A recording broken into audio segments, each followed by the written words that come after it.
Bismillahirrahmanirrahim. Assalamualaikum warahmatullahi wabarakatuh. Selamat datang kembali di materi ketiga dari teknologi pengendalian hayati dan pengelolaan habitat. Kali ini kita akan membahas mengenai unsur-unsur spiritualitas atau unsur-unsur spiritual, etika masyarakat, dan kearifan lokal, di mana tiga hal ini adalah hal-hal yang berkaitan dengan pengendalian hayati dan pengelolaan habitat. Baiklah. Kita bicara tentang pengendalian hayati, di mana ini akan sejalan dengan unsur spiritual dan etika dalam masyarakat. Nah, kita harus tahu dulu bahwasanya alam semesta ini merupakan ciptaan Tuhan Yang Maha Esa.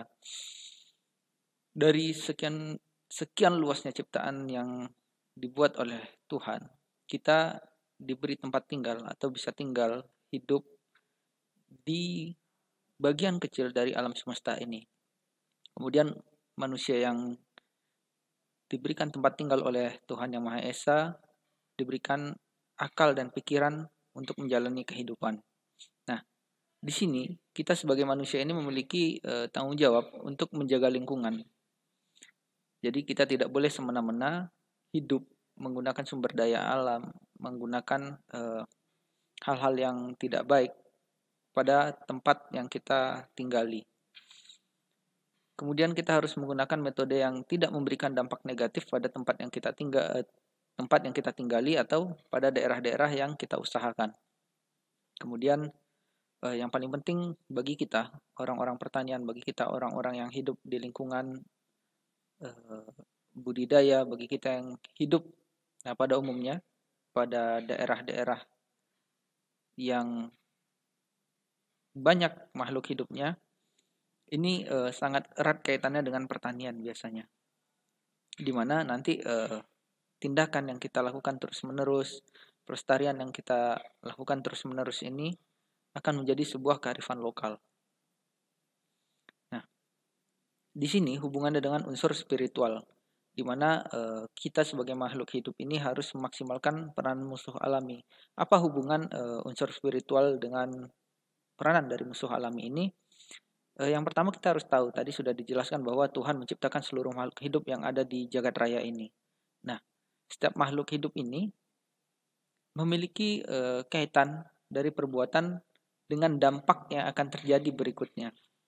Jadi makhluk hidup ini memiliki fungsinya masing-masing.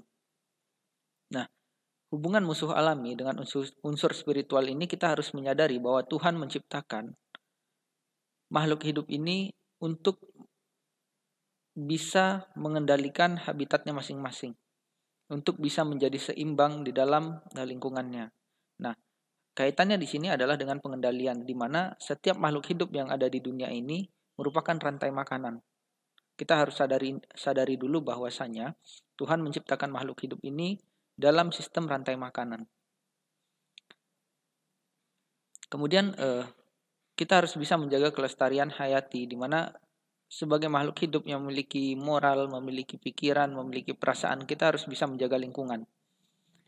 Yang pertama itu yang harus kita tahu adalah kita harus melakukan pengendalian, bukan pembasmian, di mana kita harus tetap menjaga keberlangsungan rantai makanan. Seperti sebagaimana diterangkan tadi, bahwasanya kita harus menyadari, kita harus mengetahui bahwa dalam agama apapun, dalam kegiatan spiritual apapun, kita harus meyakini bahwa Tuhan itu menciptakan makhluk hidup untuk fungsinya masing-masing. Nah, di sini sebagai rantai makanan.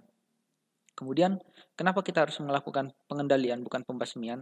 Apabila kita membasmi salah satu makhluk hidup yang ada pada lingkungan yang kita tinggali itu, niscaya pasti akan ada makhluk hidup lainnya yang kehilangan makanannya, sehingga akan mengalami penurunan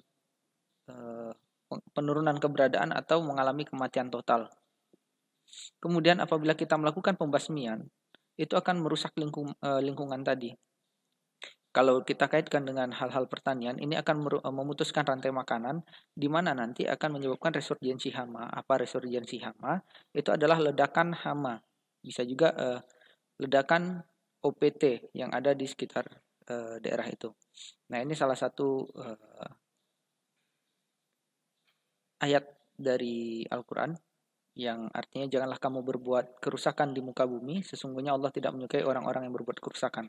Kenapa Allah tidak menyukai manusia atau makhluk hidup yang ada di situ melakukan kerusakan? Karena akan berdampak negatif bagi dirinya sendiri maupun lingkungannya. Kemudian kenapa sih agensia kita jadikan sebagai alternatif pengendalian berdasarkan etika masyarakat, unsur spiritual dan sebagainya? Ini ditunjukkan oleh hasil-hasil penelitian bahwasanya banyak agensi hayati yang menjadi pengendalian alternatif. Contohnya saja nematoda. Nematoda itu bisa mengendalikan serangga yang menyerang tumbuh-tumbuhan, tumbuhan perkebunan, hortikultur dan sebagainya. Kemudian agar tidak menimbulkan dampak yang baru. Kenapa sih tidak menimbulkan dampak yang baru? Di sini kaitannya dengan pestisida. Misalnya kalau kita menggunakan pestisida, di situ akan menyebabkan kematian dari serangga-serangga yang ada di situ, kematian dari makhluk hidup yang ada di situ. Apabila penggunaannya tidak secara bijak. Nah, kematian dari serangga yang ada di situ akan memutus rantai makanan sehingga nanti akan mengurangi populasi dari musuh alam yang ada di situ atau memusnahkan musuh alam yang ada di situ. Dan apabila terjadi migrasi dari hama yang sama ke daerah tersebut, maka sudah tidak ada lagi musuh alam yang ada di situ. Sehingga nanti hama tersebut akan bebas semakin banyak di situ dan merusak hasil atau tanaman budidaya yang kita usahakan. Kemudian secara etika, sebetulnya etika ini sudah ada di dalam diri manusia sejak lahir, yaitu etika lingkungan.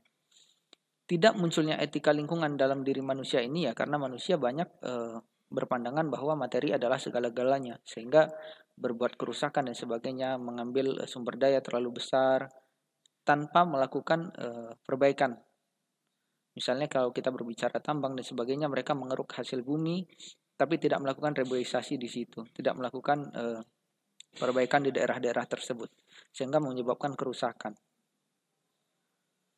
Kemudian etika pada lingkungan ini, ya kita sebagai makhluk hidup atau sebagai manusia yang melakukan budidaya harus berkeyakinan bahwa agama apapun tidak membenarkan kita untuk merusak, apalagi merusak alam. Itu tidak dibenarkan. Jadi kita harus menjaga alam tempat tinggal kita dengan baik dan benar. Kemudian kita harus menjaga lingkungan kita agar kita sama-sama bisa merasakan dampak yang positif. Kemudian yang kedua itu saling menghormati sesama makhluk hidup. Sekarang manusia itu banyak tidak menaruh rasa hormat kepada lingkungannya. Misalnya dalam pembangunan perumahan baru, mereka lupa bahwasanya tempat yang mereka bangun itu merupakan habitat dari makhluk hidup sebelumnya. Bisa saja di situ ada ular, bisa hewan-hewan lainnya, atau juga tempat parasit dan parasitoid, tempat predator dan sebagainya kan. Kemudian apabila hewan-hewan tadi ada di lingkungan tersebut, kebanyakan manusia akan membunuhnya. Misalnya saja ular. Mereka tidak mengusir, mereka tidak merescue ular-ular tersebut, tetapi mereka akan membunuhnya. Padahal hewan-hewan yang mereka bunuh tersebut bisa memberikan dampak yang positif terhadap alam. Nah, hal-hal yang ini yang harus kita pelajari dengan baik dan benar. Sama halnya dengan kita membuka lahan pertanian baru di pinggiran hutan. Kita akan merasa terganggu oleh adanya hewan-hewan. Misalnya saja adanya burung-burung liar, kemudian adanya ular, dan bahkan ada yang menangkap burung hantu di sekitar situ. Padahal kalau seandainya kita berpikir secara positif, kita berpikir dengan baik, ular dan burung hantu itu adalah hewan-hewan yang dapat menjadi sahabat bagi petani. Ular di situ bisa memakan tikus yang merupakan hama dari tanaman yang mereka tanam. Burung hantu juga bisa menjadi predator dari hewan-hewan yang mengganggu tanaman. Nah, di sini kita harus bisa bijaksana. Terutama dalam penggunaan sumber daya alam. Jadi setiap sesuatu yang kita lakukan itu harus sudah punya perhitungan.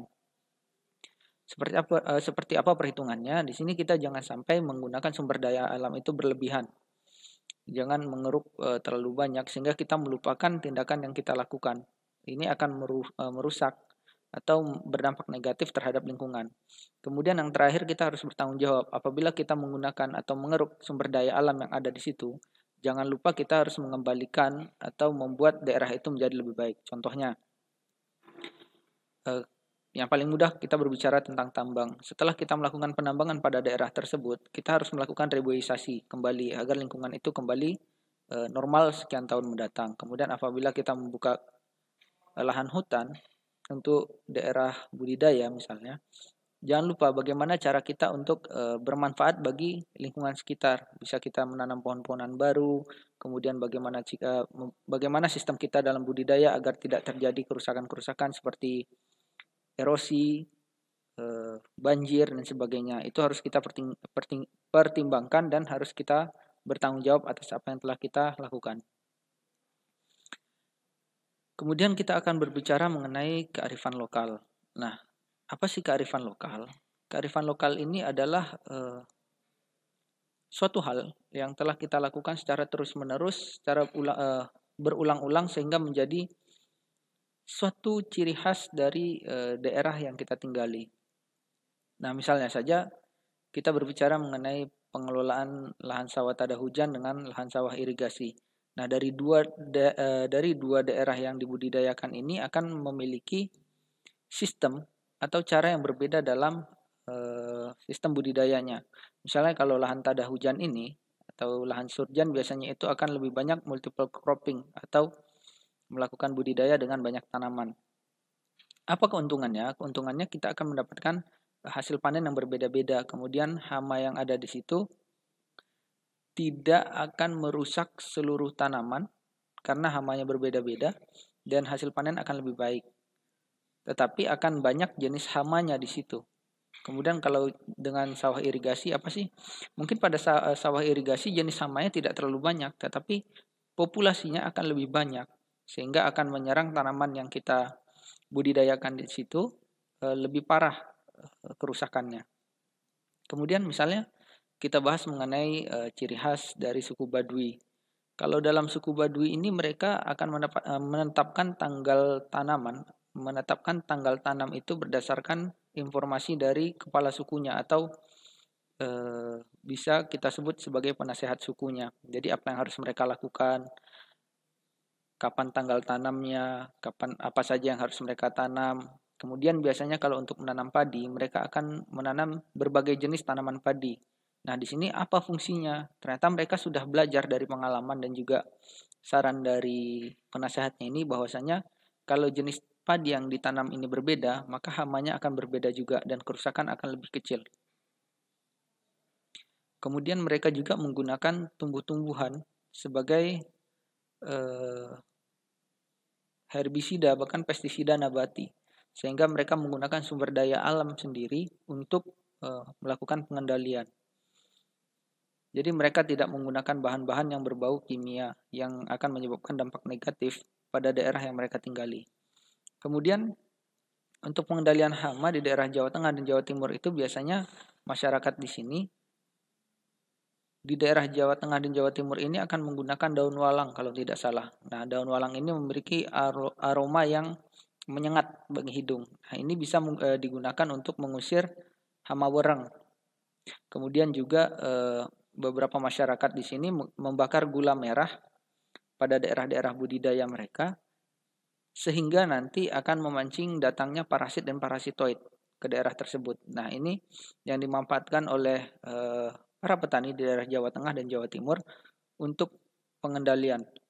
Kemudian ada beberapa jenis daun yang mereka gunakan untuk mengusir hama-hama lain. Nah, jadi nanti ada beberapa daun yang setengah kering akan mereka bakar pada sudut-sudut sawah mereka. Nah, asapnya itu mereka gunakan untuk mengusir atau mengendalikan hama-hama yang ada di daerah tersebut. Untuk kali ini cukup di sini pertemuan kita. Semoga ilmunya bermanfaat. Jika ada pertanyaan dan yang ingin diskusi silahkan komen di bawah. Akhir kalam, Assalamualaikum warahmatullahi wabarakatuh.